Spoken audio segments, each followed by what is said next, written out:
A robot, a loyal pup, a techno-organic being, and baldies? Oh my. The 2025 big screen version of Superman boasts quite the lineup of heroes and villains.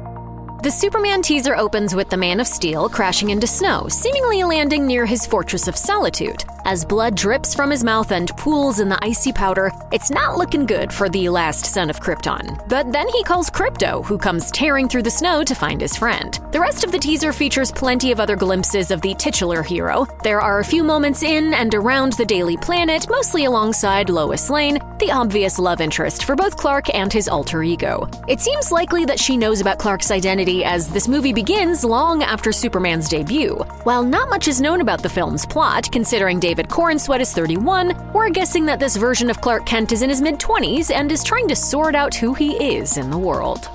For viewers who are more familiar with the movie and TV versions of Superman than the comics, it might seem odd to learn that he has a super-powered, cape-wearing canine named Krypto the Superdog. Krypto debuted back in 1955's Adventure Comics number 210. While he has appeared in animated form and on live-action TV, this will be his live-action big-screen debut. It appears that this Krypto is at least partially animated via CGI, though he still looks amazingly lifelike. He has superpowers similar to Superman's, which makes sense when you consider that he's also from Krypton. In most of his early depictions, Krypto wasn't quite as strong or as fast as Superman, though he also had super senses and was about as smart as a human. Some of these aspects have changed over the decades, and he's looked like several different dog breeds depending on the incarnation. Director James Gunn based this interpretation on his own dog Ozu, whom he adopted shortly after he began working on the movie. It's good to see you again, old friend. There have been many versions of Green Lanterns over the years. Perhaps the most well-known is Hal Jordan.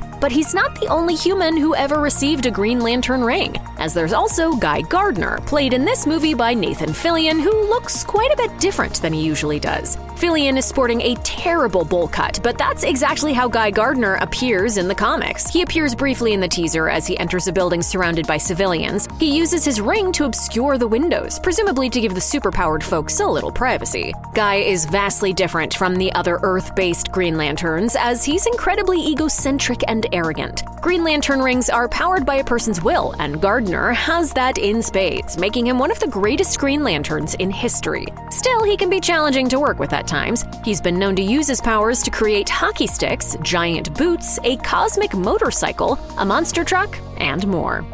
There was a Golden Age hero called Mr. Terrific, but the one featured in this movie is Michael Holt, who was introduced in 1997's The Spectre number 54. Played by Eddie Gathegi, he's instantly recognizable thanks to the large T emblazoned across his face. A relatively new character, this Mr. Terrific wasn't initially superpowered, as he was instead more of a street-level hero who relied on his natural abilities and know-how. He's since gained the ability to become invisible to technology, though his primary power is his significant intelligence. He also created the T-spheres, which are floating orbs that he uses to perform a variety of tasks. Some of his other abilities include flight, force field generation, and invisibility. Mr. Terrific doesn't do much in the teaser except for one moment. A force field surrounds him and someone he's protecting while they're being shot at. Floating above that force field are what appear to be 3 T-spheres.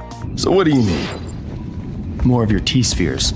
Alexander Lex Luthor is easily the most iconic Superman villain of all time. He first appeared in Action Comics number 23 in 1940, so he's been around for a long time. While Superman has tried to work with Lex on multiple occasions, he pretty much always reverts to his villainy by the end. Nicholas Hoult is playing Lex in this movie, and he truly nails the part, at least visually. With a bald head, Hoult looks much more menacing than usual. He appears several times in the teaser, including inside the Luthor Corp building as Superman flies by. It seems pretty certain that Lex is the movie's big bad. James Gunn confirmed as much on Threads in April 2024. Lex may even be responsible for whatever happened to make Superman a bloody mess in the teaser's opening scene. Lex typically prefers to pull the strings from behind rather than get his own hands dirty, but he's occasionally willing to take the fight straight to his adversary.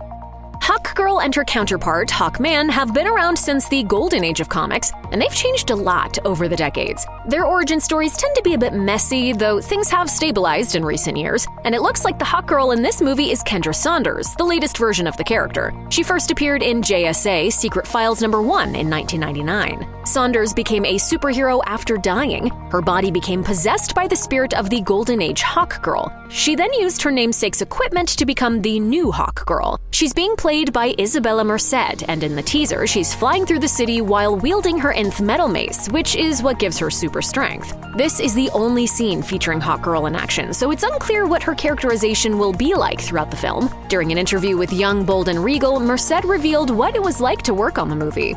It was super fun every day when I came to set. It was like, oh, am I flying from wires now? Am I doing a scene with Superman today? Ultraman is the Superman from Earth 3, and he's absolutely evil, as everything in his world is backward from ours. For example, the Justice League of America is instead the Crime Syndicate of America. Ultraman has been around since 1964's Justice League of America #14, and he's gone through some changes since then. While some reports have pegged him as the movie's big bad, James Gunn has instead identified Lex Luthor for that role. Based on what we know so far, there's no way to tell what Ultraman will be like in the film, other than the fact that he'll fight Superman and wear a costume that's vastly different from any outfit he's worn in the comics. In those comics, Ultraman typically wears a costume similar to Superman's, but instead of the Man of Steel's S-shaped emblem, he has a large U on his chest. If this cinematic Ultraman is anything like his comic book counterpart, then it's reasonable to expect that David Corn Sweat will be playing both him and Superman. There's one moment in the teaser where Superman is inside the Fortress of Solitude holding the hand of a broken robot, and it's clear that it's important to him. While there are many robots featured throughout Superman's history, there's only one that this could possibly be: Kelex. In the comics, Kelex is Superman's robotic servant who takes care of things at the fortress, but he's also much more than that. Kelex first appeared in 1986's The Man of Steel #1. The robot initially belonged to Superman's father, Jor-El, and he arrived on Earth alongside Kal-El. In short, Kelex has been around for a while, though he's been destroyed and rebuilt on occasion. In one story, Lex Luthor destroys Kelex, so there's a chance that a story like that could also play out in the movie. Kelex has appeared in various TV shows, animated films, and video games, but has never been a major character outside of the comics. If that truly is Kelex in the teaser, the robot's destruction would represent the loss of one of the few significant connections that Superman has to Krypton.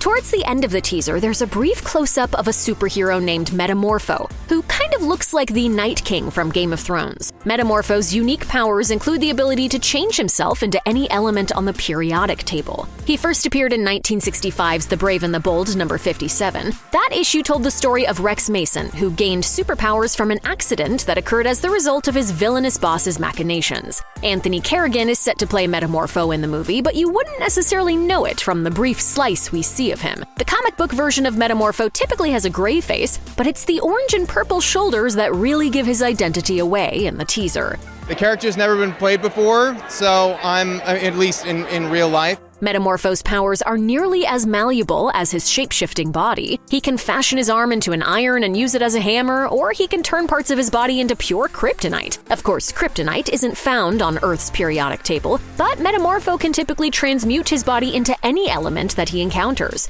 He'll most likely be a hero in the movie, though he has occasionally crossed the line into villainy. I like to draw inspiration from everywhere, like throw it all into a pot and see what happens. Another character who's confirmed to appear in 2025 Superman is the Engineer, who will be played by Maria Gabriela de Faria, but you'd need a magnifying glass to catch her in the teaser if she's even there at all. In the shot of the Luthor Corp building, there's a person standing beneath the R atop the glass walkway connecting the two buildings that fans believe is her. The Engineer is another relatively recent addition to the DC Comics universe, as she first appeared in 1999's The Authority #1. Angie Spica injected herself with a solution of nanotechnology that replaced her blood, which transformed her into a techno-organic being with great powers. Her abilities include flight, force field generation, invulnerability, and time travel. Though the Engineer is typically a hero in the comics, it's been confirmed that she'll be a villain in the film, though it's unclear exactly in what capacity. She could be working alongside Lex Luthor, or she could be hatching her own plan against the Man of Steel.